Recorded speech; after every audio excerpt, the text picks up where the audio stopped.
All right, so you kind of came up, I think, what people would call the old-fashioned way these days, right? AAU, high school, lots of the rungs of the coaching ladder. Yes. What does that teach you, as you get older, and how much of that do you bring with you for every step of the way?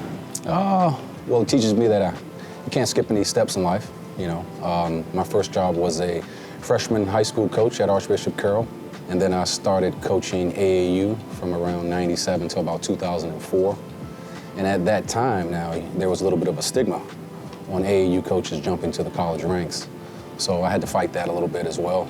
But I was still given an opportunity by Jamie Dixon, my first job at the University of Pittsburgh. I guess what it teaches me along, no steps. You can't skip any steps in life. I've learned a lot through every step of the way, and I learned that I didn't know much about the profession or that much about basketball as I thought I did when I got my first job at the University of Pittsburgh. What didn't you learn? What didn't you know that you thought you knew? Well, let's just put it this way. I played basketball all my life. I've been around the game for a long time. I've always coached camps and things of that nature. And then I got my first, kind of head coaching job as the freshman coach, assisted with the varsity. Then I had my own AAU team, 16 and under.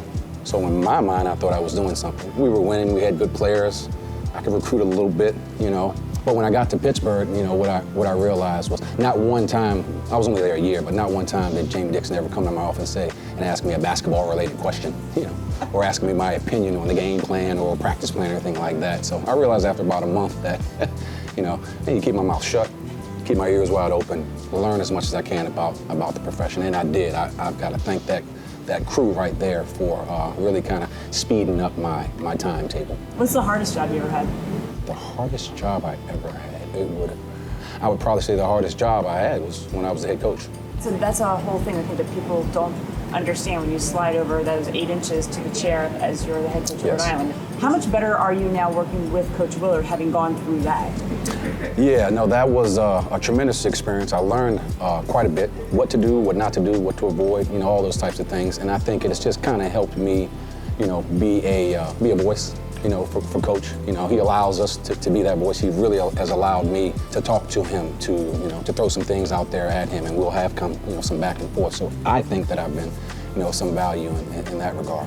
You talked about Pitt. So you also were at Georgetown. You also worked with Coach Hurley, Big East. So you have a lot of Big East threads, right, in your career? Yes. What did you think of the league, before you got in it, and then when you were kind of in the weeds of it, and kind of what you see of it now, the evolution? I grew up in the D.C. area, so I've been watching Big East basketball for 40 years.